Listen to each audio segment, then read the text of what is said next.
तो आज हम जो कहानी सीखेंगे इस कहानी का नाम है चक्षुपाल स्थविर की कथा। चक्षुपाल बंटी जी की कथा। तो पहले की बात है, जो शुरुआत में जब वो बंटी जी बनने थे उससे पहले, ठीक है, उनके भी पहले एक बड़ा ही सुंदर सा हुआ था। एक महासुवर्ण नाम के बहुत धनवान व्यक्ति रहा करते थे। यानी उनके दादा का नाम महासुवर्ण है, ठीक है, महासुवर्ण। जैसे आप लोगों में जैसे होता है ना अलग अलग नाम, जैसे किसी का कनिष्क है तो राजा है वो। तो महासुवर्ण नाम का एक बहुत बड़ा धनवान व्यापारी था, ठीक है। तो वो व्यापारी, बड़ा विशाल परिवार था उसका, धन संपत्ति इतनी थी कि उसको कोई कमी नहीं। तो उनका कोई संतान नहीं थी, उनकी कोई ऐसे पुत्र पुत्री कोई नहीं था। तो ऐसे समय में उस महासुवर्ण नाम के सेठ जी ने को सोचा, जब चलते चलते जा रहा था तो उसे लगा, तब तो भगवान बुद्ध जी का धर्म नहीं था कहीं पे भी। तो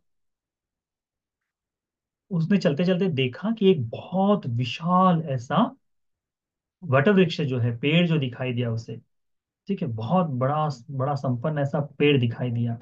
उस पेड़ की ओर देखकर इसके मन में ऐसा ख्याल आया। क्या सोचा इसने कि ये जो पेड़ है ये बहुत विशाल है, निश्चित ही इसमें कोई देवता रहता होगा, तो मैंने सेवा करनी चाहिए। तो उसने वहां के जितना कचरा था, क्योंकि पेड़ है तो हमेशा पत्ते गिरते रहेंगे, धूल गिरती रहेगी, जगह बराबर बिछी नहीं रहेगी, तो उसने लाकर झाड़ू से सब साफ सफाई की। बहुत सुंदर तरीके से उसने उसकी सेवा की है ना, मिट्टी वगैरह साफ करवा कर जमीन को बिल्कुल समतल बनाया और बढ़िया से रही। और प्राप्ति की इच्छा से देवता है करके उसे लगा, तो इसमें मैंने पताका लगानी चाहिए, झंडे गाड़ने चाहिए, तो उसने छोटे छोटे झंडे उसमें लगा दी। फिर उसके मन में ऐसा ख्याल आया कि सारी सेवा करने के बाद उसके मन में ख्याल आया कि मुझे कोई पुत्र या पुत्री नहीं है, तो ये जो सेवा का पुण्य है, ये जो सेवा का पुण्य है, ये पुण्य मेरे घर में किसी न किसी सत्कार के, मेरे घर में किसी न किसी की ये आने के लिए काम में आ जाए। तो उसने कहा कि यदि मुझे कोई घर में पुत्र और पुत्री जन्म लेता है तो मैं पुनः इस वृक्ष की सेवा सत्कार आदि करते रहूंगा, ठीक है। तो उसको लगा कि ठीक है। तो कुछ समय बाद उसकी पत्नी को बेटे गर्भ में बच्चा हुआ, ठीक है, गर्भ में बच्चा रह गया। तो 10 माह के बाद, 9 माह के, 9 माह 14 दिन के पश्चात उसने उसे एक पुत्र जन्म हुआ, ठीक है। उस पुत्र का नाम उसने पाल रखा, ठीक है। उस पुत्र का नाम उसने पाल रखा, क्यों? क्योंकि उस वृक्ष, तो पाल वृक्ष जो है तो बड़ा विशाल शाखा पलाशाओं से भरा हुआ था, इसलिए पाल रखा। कुछ समय के बाद उसको एक और पुत्र हुआ। तो एक का नाम उसने बड़ा पाल महापाल रखा और दूसरे का नाम उसने चूलपाल रखा। तो ये दोनों दोनों जो चीजें हैं, महापाल और चूलपाल करके, ये दो बच्चे उसके साथ में रहे, ठीक है। अभी देखो वर्तमान में भारत में भी आज भी लोग पेड़ों की पूजा करते हैं कि नहीं? तुमने देखा होगा आज समय समय पर जाकर पेड़ों की आरती होती है, जैसे बरगद को पूजते हैं तो बरगद की पूजा करते हैं। अलग अलग पेड़, डरते भी लोग हैं, पीपल के पेड़ से डरते हैं, बरगद के पेड़ से डरते भी हैं, क्योंकि पता नहीं होता ना इन्हें कैसी चीजें हैं करके। तो जो बुद्धिमान लोग हैं वे इन वृक्षों के साथ बहुत ही सद्भावना से, बहुत ही अच्छा व्यवहार करते हैं। इसीलिए कभी भी किसी भी पेड़ के साथ, यानी सम्मान के साथ ही, जो बड़ा विशाल वृक्ष है तो हम बता नहीं सकते ना वहां कौन निवास करते हैं, तो सम्मान के साथ ही रहना चाहिए, ठीक है। तुम बच्चों ने विशेष करके ध्यान रखना है कि कोई भी ऐसा आचरण ना करो, कोई भी ऐसा काम ना करो कि जिससे तुम्हें हानि हो। अभी देखो छोटी सी सेवा की, उसने महासुवर्ण नाम के आदमी ने उस पेड़ के आसपास साफ सफाई की, सेवा की, और उससे के मन में ये भाव आया कि यहाँ कोई देवता रहते होंगे, तो मैं ये सेवा जो है, मुझे कोई ना कोई पुत्र पुत्री होने के लिए, एक नहीं दो दो पुत्र हुए। एक का नाम महापाल और दूसरे का नाम चूलपाल रखा गया। तो कुछ समय बाद जब भगवान बुद्ध जी धर्म का उपदेश कर रहे थे, तब इनमें से इन लोगों ने धर्म का उपदेश सुना। धर्म का उपदेश सुनकर इनके मन में भी आया कि क्यों ना हम धर्म का अभ्यास कर ले। तो ये जो सुवर्ण नाम, महासुवर्ण नाम के जो उसके पिता थे, वो क्या करते थे, वो समय समय पर सेवा के लिए भगवान के पास चले जाते थे। तो अपने दोनों बेटों को ले जाकर साथ में ले जाया जाते थे। तो जैसे जैसे लेकर जाते थे, तो ये जो महापाल है इसके मन में ऐसा भाव आया कि अरे चलो मैं धर्म को सुन लूं। तो उसने देखा कि विहार में जब वो अलग से अलग जा रहा था तो विहार में जो लोग जा रहे तो मैं उसको धर्म को सुन लूं करके तो गया। धर्म की बात सुनी। दान कथा हो गई, सील कथा हो गई, सग कथा हो गई है। लाभ जो भौतिक भौतिक लोक के जो सुख है उसके बारे में, उसके नुकसान बताए भगवान ने। तो इस तरह से एक एक करके कहानी बताई, एक एक करके धर्म सा उपदेश दिया।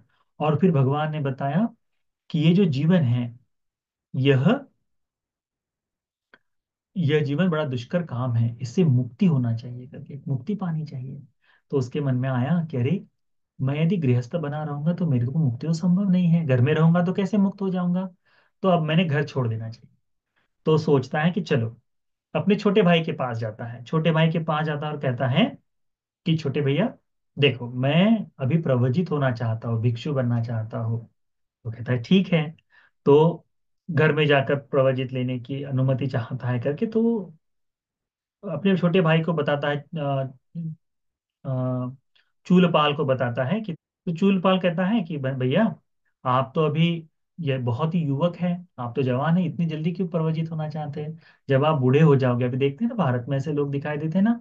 आज भंते जी लोग भी ऐसे बनते हैं कई बार कि मैं रिटायर हो गया हूँ, अब रिटायर बनने के बाद अब क्या करूँ, तो अब धर्म की सेवा करूंगा, तो भिक्षु बन जाते हैं।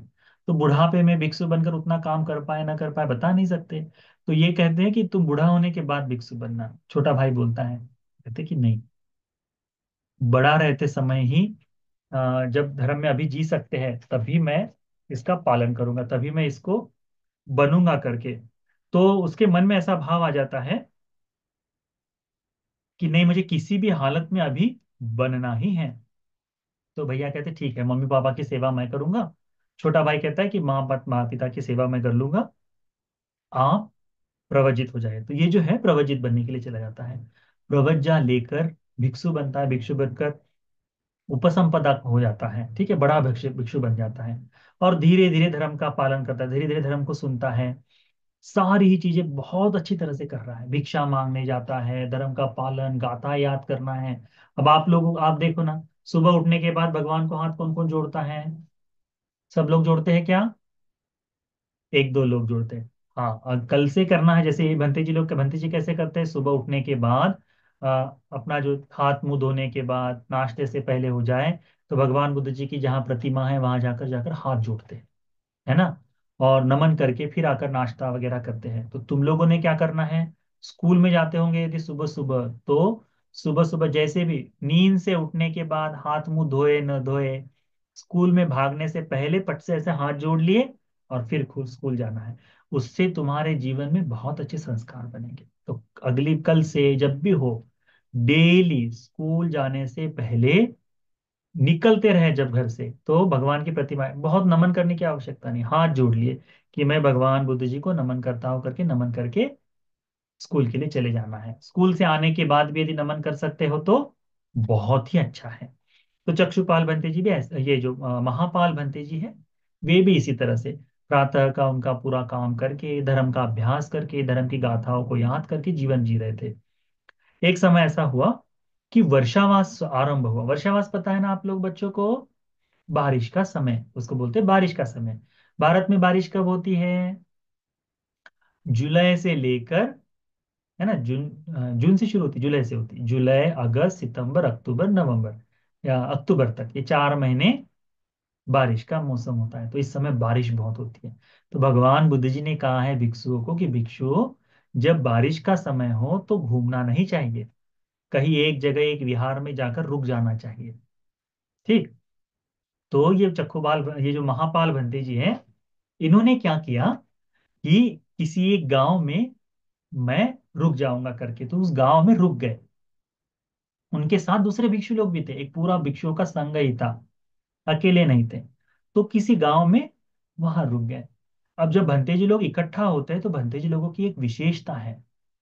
2 भंते जी है, 4 भंते जी, 10 भंते जी है, इनकी एक विशेषता ये है, जैसे तुम दोस्त लोग इकट्ठा होने के बाद कौन सी बात करते हो?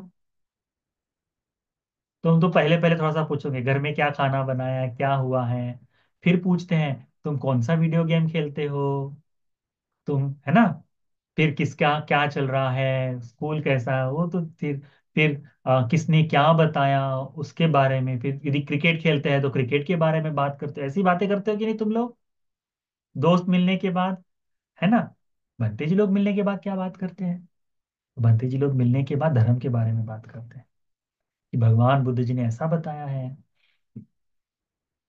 क्योंकि भिक्षु हैं तो धर्म के बारे में बातचीत करते हैं। तो ये जब भंते जी लोग वर्षावास के लिए एक जगह पर रुक गए, तो क्या किए, धर्म के बारे में बातचीत करने लगे कि भगवान ने बताया है कि ये जो संसार है बड़ा दुखदाई है, इसका अभ्यास करके जल्द से जल्द में मुक्त हो जाओ तो कितना अच्छा रहेगा करके। तो उसको करने के लिए हमने कठोर प्रयास करना चाहिए, मेहनत करनी चाहिए। जैसे कि तुम बच्चे लोगों को स्कूल होती है ना, तो जैसे डेली स्कूल से आने के बाद बस्ता रख दिए, कभी होमवर्क मम्मी पापा ने देखा तो होमवर्क करते हैं, और नहीं देखा तो खेलने में लग जाते। किसी के घर में कंप्यूटर होगा तो गेम खेलता है, मोबाइल मिल जाए तो गेम खेलेगा, कहीं गार्डन होगा, नीचे घर के आसपास में गार्डन होगा तो थोड़ी सी मस्ती करने के लिए शाम को चले जाएंगे, ऐसे ही करते हैं ना। पर जब एग्जाम का समय आता है तो मम्मी पापा खेलने जाने देते हैं क्या? नहीं। मम्मी पापा गेम खेलने देते हैं क्या? नहीं करने। क्या बोलते हैं? पेपर का टाइम है, पढ़ाई करो। टीचर क्या बोलते हैं? पेपर का टाइम है, अच्छे से पढ़ाई करो। तो ये पेपर का टाइम है होने के कारण वो पढ़ाई करने के लिए, अच्छे से पढ़ाई करने के लिए बोलते रहते हैं। तो होता यह है कि पेपर के टाइम में तो भंते जी ने सोचा कि क्यों ना मैं धर्म का अभ्यास करते समय मेहनत करूं, तो मेहनत करूंगा तो जल्द से जल्द मुझे मुक्ति मिल जाएगी। तो कैसे मेहनत करनी है? तो भंते जी सोचते हैं मैंने दूतांग का पालन करना चाहिए, कठिन ऐसी परीक्षा की अभ्यास की तैयारी करनी चाहिए, कठिन मेहनत करनी चाहिए। तो कैसी? हम लोग चार तरह से बैठ करते हैं, चार चीजें हमारे जीवन में बैठी रहती है, हर लोग, मैं करता हूँ, आप आपके जीवन में कौन सी? हम लोग खड़े रहते हैं, ये एक एरिया हो गई। हम लोग बैठते हैं, ये दूसरी एरिया हो गई। हम लोग लेटते हैं, ये तीसरी एरिया हो गई, और चौथी एरिया चलना है। ये चार एरियाएं हमारी है कि नहीं, अपने शरीर की चार तरह से हलचल करते हैं। तो बंते जी ने कहा कि इन चार हलचलों में से एक को मैं त्याग दूंगा, छोड़ दूंगा, आज के बाद नहीं करूंगा। तो चलना छोड़ सकते हैं क्या हम लोग? नहीं छोड़ सकते। हम लोग बैठना छोड़ सकते हैं क्या? नहीं छोड़ सकते। हम लोग खड़े रहना छोड़ सकते हैं क्या? नहीं छोड़ सकते। हम लोग लेटना छोड़ सकते हैं क्या? तो भंते जी सोचते हैं कि बगैर लेटे भी मैं जीवित रह सकता हूँ, आराम से रह सकता हूँ। तो आज के बाद मैं जमीन पर लेटूंगा नहीं, मैं बैठकर ही रहूंगा। क्या कहूंगा? मैं बैठकर ही साधना करूंगा। अभी रात को लेटने वाला नहीं, तो उनके यहाँ बिछाना नहीं बनेगा। तुम लोग लेटते हो ना सब लोग, और सो जाते हो, ठीक है। तो वो बंते जी ने कहा कि नहीं, यदि मुझे मेहनत करनी है तो मैं सोऊंगा नहीं आज के बाद, तो बैठे रहेंगे करके बोले। उसके बाद हुआ ये, धीरे धीरे अभ्यास करते करते बैठे रहने के कारण उनकी आंखों में रोग पैदा हो गया। कई बार ऐसा होता है ना कि किसी न किसी कारण से रोग होता है। जैसे अभी ये जो हम जहाँ रह रहे हैं, अभी दिल्ली में रह रहे हैं, यहाँ पर बहुत ज्यादा पोल्यूशन है। तुमने सुना होगा ना, प्रदूषित हवा है। तो जैसे मैं कभी दिल्ली चले जाऊँ गाड़ी वगैरह से, तो आंखें जलन करती है हमारे दूसरे दिन, क्योंकि डस्ट है और कार्बन बहुत ज्यादा है, तो डस्ट करती है। तो बंदे जी भी बैठे बैठे ही है, तो उनका भी आंखों में जलन शुरू हो गई, उनको हल्का सा तकलीफ होने लगी, पानी बहने लगा। तो जब भंते जी लोगों को, दूसरे भंते जी लोगों ने देखा कि ये भंते जी की आंखों से पानी आ रहा है, तो भंते जी लोगों ने क्या किया, शाम के समय में इकट्ठा होकर कहा कि भिक्षु, गांव में एक डॉक्टर रहता है, वैद्य रहता है, उसको बुला के लेके आओ। तो वो वैद्य आए, भंते जी लोगों को वर्षावास के समय में बता के गए थे। वो वर्षावास के समय में बोल के गए थे कि भंते जी, इस गांव में मैं डॉक्टर हूँ, जब भी किसी भिक्षु को कोई तकलीफ हो तो मुझे बताना। अब भंते जी को तकलीफ है कि नहीं, आंखों से पानी बह रहा है कि नहीं, तो भंते जी को बताया कि भंते जी ने बताया डॉक्टर को कि मुझे आंखों की तकलीफ है। तो कहते ठीक है। तो वो आते हैं डॉक्टर, आंखों को देखते हैं और कहते ठीक है, मैं ऐसी दवाई लिख के दूंगा कि एक दवाई खाते ही तुम्हारी आंखें ठीक हो जाएंगी। डॉक्टर दवाई देते हैं, बोलते हैं कि इस दवाई को अपनी आंखों में तुमको लेटते समय, सोते समय डालना है। क्या बोलते हैं डॉक्टर? सोते समय तुमको आंखों में दवाई डालनी है। अब भंते जी सोते हैं क्या? भंते जी ने सोने का आसन छोड़ दिया, सोते नहीं है। तो उन्होंने क्या कहा, "ये सोते हुए क्यों डालूं, मैं बैठे बैठे डाल दूंगा।" तो रात्रि के समय में उन्हें बैठे बैठे आंखों में दवाई डाल दी। बैठे रहे, 1 महीना पूरा निकल गया। ठीक है, ठीक नहीं हुआ। ठीक नहीं हुआ तो दूसरे 1 महीने बाद वो डॉक्टर आया और पूछता है, "भंते जी अभी आंखों का दर्द कैसा है?" तो कहते हैं उपासक, "मुझे तो अब भी कुछ नहीं दिखाई देता" करके, यानी अब भी मुझे आंखों में तकलीफ है करके, दिखाई यानी दिखाई तो देता है अभी, पर आंखों से अब भी पानी आता। तो क्या हुआ? तो कहते हैं, किसी तक कोई तकलीफ हुई है क्या? तो कहते हैं, नहीं, दवाई तो मैंने ली थी। तो फिर क्या हुआ? फिर भी आंखों का दर्द नहीं हुआ। तो दूसरी बार दवाई देता है, कहता है, ठीक है, दूसरी बार दवाई दे दी। दूसरी बार भी डॉक्टर ने कहा कि लेट कर आंखों में डाल देना रात्रि के समय, सोते समय। भंते जी ने तो लेटना छोड़ दिए थे। तो बंटी जी ने आंखों में दवाई ले ली, कुछ नहीं हुआ। हफ्ते भर बाद डॉक्टर पुनः आए। वो कहते हैं कि बंटी जी अब कैसा है? कहते हैं भी नहीं। तो डॉक्टर सोचता है, जिसको जिसको मैंने दवाई दी है आज तक, सभी एक ही दवाई में ठीक हो जाते हैं। क्या कारण है जो बंटी जी ठीक नहीं हो रहे? तो बंटी जी को पूछते हैं, आपने दवाई कैसे ली है? तो कहते हैं, मैं बैठा हुआ था और दवाई ले ली है। तो कहते हैं, मैंने तो आपको लेटने के लिए कहा था, तो आप लेट कर दवाई नहीं ले रहे? तो बंटी जी चुप। क्यों चुप थे? क्योंकि भगवान के धर्म में ऐसा है कि जिस धर्म का हम लोग पालन करते हैं वो लोगों को बताने के लिए नहीं है कि मैं तो ऐसा हूं, मैं तो ऐसा करता हूं, ये बताने के लिए नहीं। अल्पेच अपने अपने गुणधर्मों को, अपनी अच्छाइयों को छुपा के रखने के लिए बताया भगवान ने। तो वो बंदे जी चुप रहते हैं। ये उपासक डॉक्टर जो है दूसरी बार भी पूछता है, आप लेटे नहीं थे क्या? तो चुप रहता है। तो उनको लगता है कि नेसर्दी कांग लिया है। तो फिर कहते हैं कि भंते, हम हाथ जोड़ते हैं, ये दवाई जो है ये केवल लेटकर ही ली जा सकती है, यदि नहीं लेंगे तो आप अंधे हो जाएंगे। तो ये भंते जी बैठे बैठे सोचते हैं कि यदि मैं अभी अपना जो मेहनत करना छोड़ दूं, तो हो सकता है मैं आगे आगे मेहनत ही ना कर पाऊँ, मुझे आलस्य की आदत लग जाएगी, तो मैं धर्म का पालन नहीं कर पाऊंगा। इसीलिए बंते जी क्या करते हैं कि ठीक है उपासक, आप अपनी दवाई अपने पास रखो, मैं नहीं। तो कहते हैं कि भंते, आप दवाई नहीं ले रहे ना, तो किसी को मत बताना कि इस डॉक्टर ने मुझे दवाई दी थी करके कभी। क्यों? क्योंकि डॉक्टर का नाम भी तो खराब हो जाएगा कि भैया डॉक्टर ने दवाई दी और ठीक नहीं हुआ करके। तो कहते नहीं बताना। तो भंते जी कहते ठीक है, हम नहीं बताएंगे। भंते जी 3 महीने तक बगैर लेटे धर्म का अभ्यास करते हैं। और जैसे ही 3 माह पूर्ण हो जाते हैं, दूसरे 3 माह की वर्षावधि जैसे समाप्त हो जाता है, तो दूसरे दिन भंते जी अरहंत बन जाते हैं। अरहंत करके नाम है ना वो प्रफुल्ल के लड़के का, है ना, अरहंत नाम है, परंतु वो नाम ही है केवल। अरहंत का मतलब होता है जिसका सारा जन्म मरण खत्म हो गया है, जो जीवन मुक्त हो गया है, जिसे मोक्ष मिल गया, उसे कहते हैं अरहंत होना। और वो जीवित रहते हुए मिलता है, मरने के बाद अरहंत बनना नहीं, जीवित रहते हुए अरहंत होता है। ठीक है। उसने तो शॉर्टकट ले लिया, उसके पापा ने शॉर्टकट कर दिया कि बेटे का नाम अरहंत रख दो तो जीवन मुक्त वैसे ही हो जाएगी करके, परंतु अरहंत ने कोशिश करनी चाहिए कि मैंने भी अरहंत बनना है करके। ठीक। तो नाम की तरह पूर्ण होने की कोशिश। तो अरहंत बन गए। हुआ ये कि जिस दिन वो अरहंत बने, उस दिन उनकी आंखें अंधी हो गई, कुछ भी नहीं दिखाई दे रहा, कुछ नहीं दिखाई दे रहा।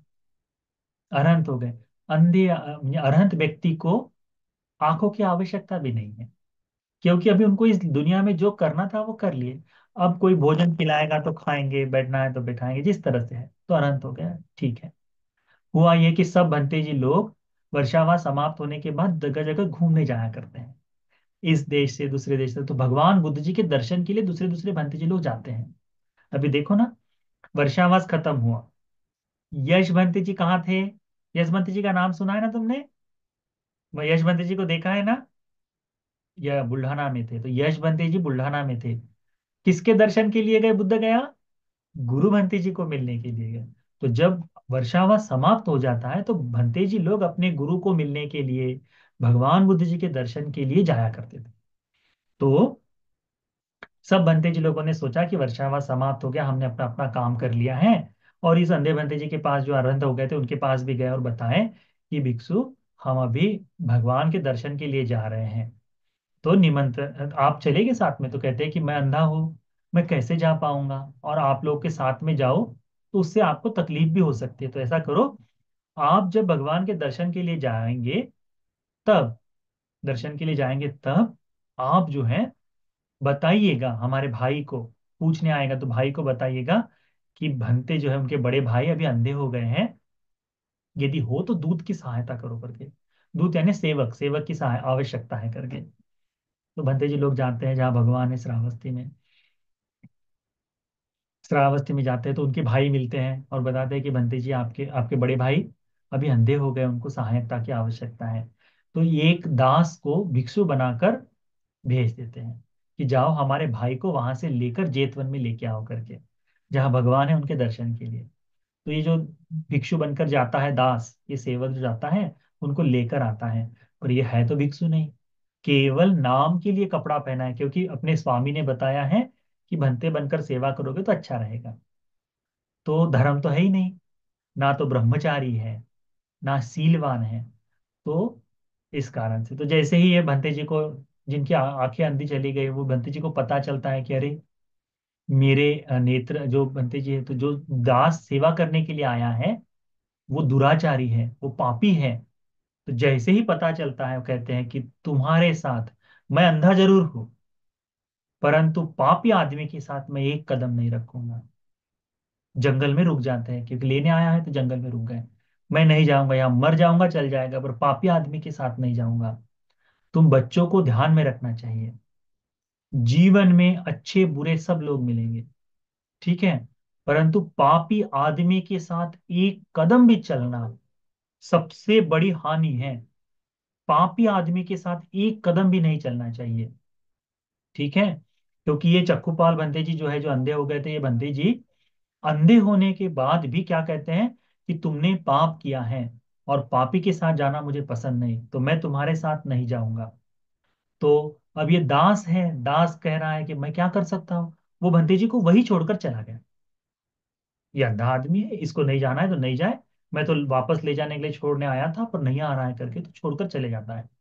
ये चक्कूपाल, ये जो महापाल बंती जी जो अभी अनंत हो गए, ये जंगल में अकेले हैं।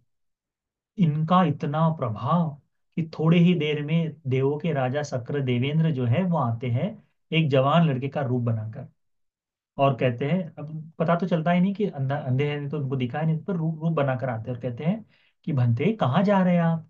तो कहते हैं कि मैं जेतवन जा रहा हूँ भगवान बुद्ध जी से मिलने के लिए, परंतु मेरा जो दूत था, मेरा जो दास था, जो सेवा के लिए ले जाने के लिए आया था वो दुराचारी है, तो मुझे इस दुराचारी के साथ नहीं जाना था। तो कहते भंते मैं आपकी सेवा करूंगा, आप मेरे साथ चलिए। तो उसके स्वभाव से, उसके नमन करने को देखकर, उसके भाव को देखकर ये भंते जी कहते कि ठीक है चलो साथ में, लेके जाते हैं। 5 मिनट चले होंगे, 10 मिनट चले होंगे, देवेंद्र राजा है तो रिद्धि से 10 मिनट के अंदर में, यहां से चले 10 मिनट के अंदर में जेतवन पहुंच गए। थोड़ी देर में बोलते हैं भंते जी हम तो जेतवन पहुंच गए करके। तो कहती 5-10 मिनट में कैसे पहुंच गए थे, जेतवन तो बहुत दूर था जब आए थे तब। नहीं नहीं भंते जी हम तो आ गए करके। और वो जवान लड़का वहां से गायब हो जाता है। भगवान बुद्ध जी के पास ये भंते जी जाते हैं, उनको नमन करते हैं, नमन करने के बाद कहते हैं कि भंते आंखें हमारी अंधी हो गई है, परंतु जो करणीय काम था वो कर लिया, अरहत बनना था बन गए। तो भगवान भी आनंदित होते, कहते कि ठीक है रूम में रहो। तो वो जो किसी एक उनको उसी जेतवन में, क्योंकि 1000 कुटिया थी वहां पे, तो वहां पर एक रूम उनको रहने के लिए मिलती है। अब बारिश खत्म हो गई है पूरी। तो बारिश के बाद हरी घास उगाती है, छोटे छोटे कीड़े बाहर निकल आते हैं। और बारिश खत्म होने के बाद भी कभी कभी बारिश गिरती है ना। तो ये बनते जी दूसरे दिन सुबह सुबह, अब उनको तो पता नहीं, तो अंधे हैं, कुटिया से बाहर निकले और चलने का, जहाँ चला जाता है रूम के सामने चक्रमण की एक जगह होती है, तो वहां चलना शुरू कर दिए। चल रहे हैं तो जमीन में से जो छोटे छोटे जीव हैं बाहर निकल आए, वो उनके पैरों के नीचे दबकर मर रहे थे। हमारा पहला सील कौन सा है? पानातिपाता वेरमणि। क्या है? पानातिपाता वेरमणि सिक्खापदं समाधि, मैं प्राणी की हत्या नहीं करूंगा, मैं हिंसा नहीं करूंगा। अब ये भंते जी चल रहे हैं तो प्राणी जिंदा है मर रहे हैं? मर रहे हैं उनके पैरों के नीचे। थोड़ी देर बाद जब सूरज उगाया, भंते जी लोग भिक्षा मांगने के लिए जाने लगे, तो उन्होंने इस भंते जी के रूम के बाहर देखा कि छोटे छोटे जीव मरे हैं, उनका खून बह रहा है, खून छोटे छोटे जीवों का कई बार होता है ना खून, तो छोटा थोड़ा खून पड़ा हुआ है। भंते जी लोग बोलना शुरू कर देते हैं, कैसा भिक्षु है, कैसा भिक्षु है, अंधा हुआ तो क्या हुआ, पैरों के नीचे जानवर मर रहे हैं, इनको उसका कोई ध्यान नहीं। पहले तो पता ही नहीं था कि अंधे हैं करके, और देखो जीव हिंसा कर रहे हैं, प्राणियों की हिंसा कर रहे हैं। तब भगवान बुद्ध जी सब भिक्षुओं को जमा करते हैं, जमा करके बोलते हैं, मनो पुब्बंगमा धम्मा, मनो सेठा मनोमया, मनसाचे पदुत्थेन भासति वा करोति वा, ततो नंग दुःखमन्वेति चक्कं वहतो पदं। कहते हैं कि दुख जो है दूर आता है, यानी कहते हैं कि मनो पुब्बंगमा धम्मा, सभी धर्मों के लिए, सभी चीजों के लिए हमारा मन प्रमुख है। ठीक है। तुमको आइसक्रीम खाने की इच्छा यहां जन्म लेती है या मन में जन्म लेती है? मन में जन्म लेती है। तुमको खेलने की इच्छा शरीर में जन्म लेती है या मन में जन्म लेती है? मन में जन्म लेती है। मस्ती करने की इच्छा मन में जन्म लेती है ना? तुमको अच्छा काम करने की इच्छा कहाँ जन्म लेती है? मन में जन्म लेती है। तो सारी अच्छाई और बुराई जन्म कहाँ लेती है? मन में लेती है। जब मन में जन्म ले ली तब क्या करते हैं हम? बोलना है तो वाणी से बोलेंगे, करना है तो शरीर से करेंगे। तो भगवान क्या कहते हैं कि मनोपुब्बंगमा धम्मा, सभी कामों में मन जो है सबसे श्रेष्ठ है। मनो सेठा मनोमया, मन ये सर्वश्रेष्ठ है। दुनिया के सारे काम, तुम्हारे जीवन में जितनी चीजें हो रही है, ये सब तुम्हारे मन से बनाई हुई चीजें हैं। सभी चीजों में मन काम करता है। ऐसी अपने से कुछ नहीं होता, तुम्हारा मन होना चाहिए। जैसे तुम किसी से प्यार से बात करते हो, वो प्यार से बात करने के लिए तुम्हारा मन होना चाहिए। तुम गुस्सा करते हो, मम्मी पापा पर गुस्सा करते, तुम में से कितने लोग मम्मी पापा पर गुस्सा करते हैं? हाथ भी नहीं उठा सकते, क्योंकि दूसरे लोग क्या कहेंगे कि गुस्सा करता है बच्चा, है ना? तो मम्मी पापा पर गुस्सा करते हैं। ये गुस्सा आता कहाँ से है? शरीर से? वाणी से? नहीं, ये गुस्सा आता है मन से। मन से गुस्सा आता है। मन से पाप करते हैं, पहले मन में जागता है। चोर चोरी करने से पहले उस वस्तु के लिए चोरी करने की इच्छा उसको कहाँ जागती है? मन में जागती है ना? किसी को मारने की इच्छा, झगड़ा करने की इच्छा शरीर में जागती है कि मन में जागती है? मन में जागती है। बड़े भाई को, बड़े भाई हो जाए तो छोटा भाई कभी कभी मारता है कि नहीं उसको? क्यों? क्योंकि रिस्पेक्ट नहीं सीखा है। वो भी मन में, मन से ही होता है, मैं नहीं रिस्पेक्ट करूंगा, मैं नहीं सुनूंगा। मम्मी पापा का सुनना नहीं मानते, किस कारण से? मन में जागता है। ये सारा पाप जो है, सारा पाप मन से जागता है, इसको ध्यान में रखो। तो गाथा बता दे कि मन से पाप करे तो कहते हैं कि ये जो महापाल भंते जी हैं, इनके मन में कोई पाप नहीं, क्योंकि अरहंत हो गए हैं। क्या हो गए हैं? अरहंत हो गए हैं, तो इनको कोई पाप नहीं लगेगा। तो पूछते हैं कि बंदे जी ये तो अंधे हो गए हैं, अरहंत हो गए हैं, ऐसा कैसे हो गया? यानी अरहंत बनना तो बड़ा पुण्य का काम है, इतना बड़ा पुण्य होने के बाद भी आदमी अंधा हो गया है, क्यों?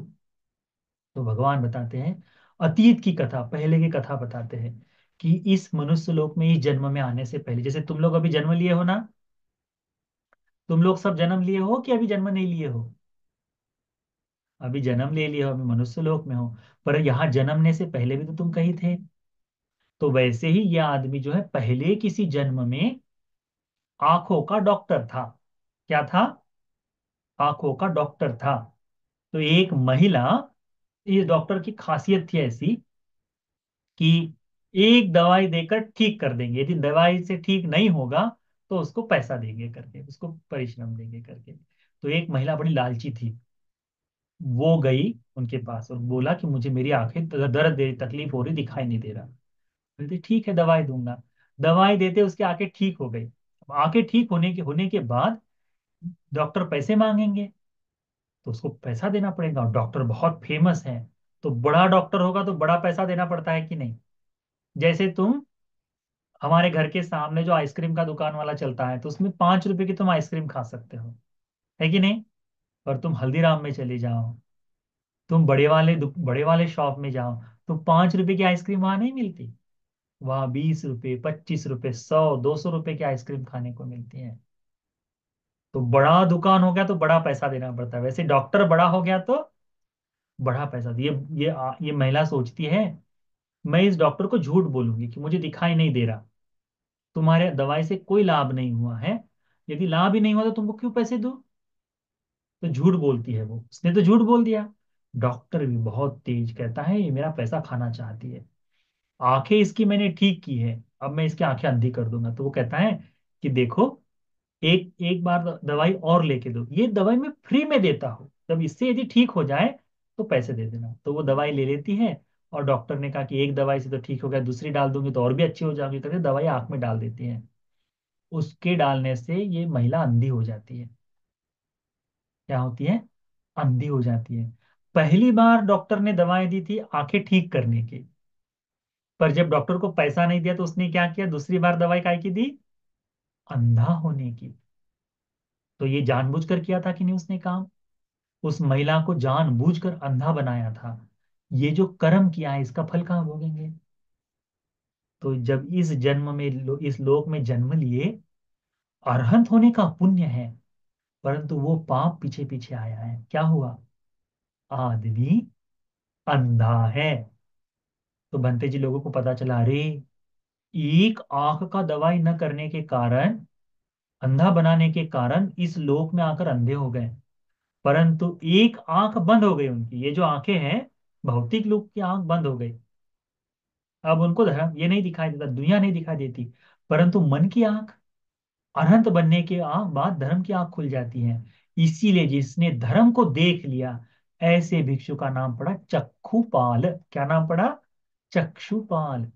पहले तो महापाल थे, पर अभी आंखें धर्म की जाग गई, इसलिए उनका नाम चक्षुपाल पड़ा। तो भगवान ने उनको बताया कि इस महिला की आंखें अंधी करने के कारण ही ये भंते जी अंधे हो गए हैं। परंतु धर्म का लंबे समय तक अभ्यास किए, धर्म को जानने के लिए प्रज्ञावान है, पुण्य बहुत था, इसीलिए अनंत भी हो गए। तो गाथा कही कौन सी? कि मनोपुब्बंगमा धम्मा, मन सभी धर्मों में श्रेष्ठ है। मन सभी धर्मों में प्रमुख है। सारे धर्म मन से जागते हैं। मनो से ठा मनोमया, मन सभी धर्मों में श्रेष्ठ है, सारे ही धर्म मन से जागते हैं।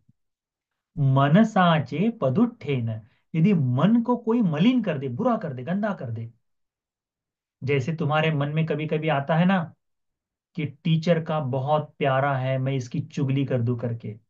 तुम में से चुगली कौन कौन करता है? बोल नहीं सकते ना? हाँ। तो ये चुगली करना अच्छा है या बुरा है?